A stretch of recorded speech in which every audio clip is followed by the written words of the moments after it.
ఈరోజు ఇక్కడ లక్ష్మణనగర్ కాలనీ నుంచి వెళ్ళి దాదాపు ఈ ఏరియాలో 12 కాలనీలు ఉన్నాయి. ఇక్కడ రోడ్ మొత్తం క్లోజ్ చేస్తున్నారు. కొన్ని సంవత్సరాల నుంచి శివావుడు పనిచేస్తుంది. కానీ రెగ్యులర్ పోయేటప్పుడు పబ్లిక్ చాలా ఇబ్బంది అవుతుంది. ఇప్పుడు పక్కకే హాస్పిటల్ ఉన్నది, అంబులెన్స్ రావాలన్నా చాలా ఇబ్బంది ఉన్నది. అది యూటర్న్ చేసుకుని వస్తే 2 కిలోమీటర్లు దూరంలో యూటర్న్ చేసి వస్తే పాల్గొనే పరిస్థితిలో ఉన్నది. ప్లస్ పబ్లిక్ ఇక్కడ బస్ స్టాప్ ఉన్నది, పక్కన మీరు చూస్తే బస్ స్టాప్ ఉన్నది. పబ్లిక్ తీయగానే ఎట్లా పోతారు, వాళ్ళలో తిరిగి రావాలంటే చాలా కష్టం ఉంటుంది.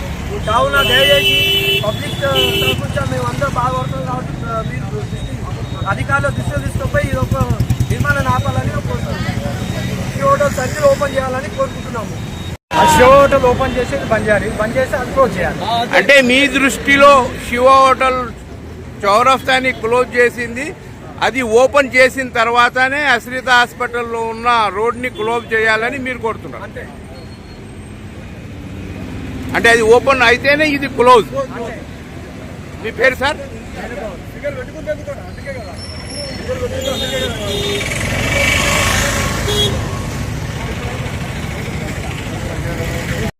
రోడ్ ఇప్పుడు అశ్రిత హాస్పిటల్ యొక్క రోడ్ అనేది ఇది క్లోజ్ అవుతుంది. మీ అభిప్రాయాలు ఏంది? మీ పేరేంటి సార్? బుచ్చారు, చెప్పండి. ఈ రోడ్లను బంద్ చేస్తే సార్ మేము ఎట్లా పోవాలి? పైకి వెళ్ళిపోవాలా? అరబద్దలు మాకైతే ఇప్పటికే దుర్గ పడరాది.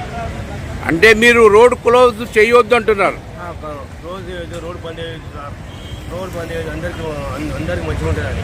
అంటే ఈ రోడ్ ఏమో బంద్ చేస్తే మల్లాపూర్ చౌరస్తాలో ఉన్న రోడ్ క్లోజ్ చేయాలని మీరు కోరుతున్నారు. మల్లాపూర్ చౌరస్తాలో గతంలో బంద్ చేసిన రోడ్ని క్లోజ్ చేయాలా, దాని తర్వాత ఇది బంద్ చేయాలని మీరు కోరుతున్నారు. మీ పేరు సార్?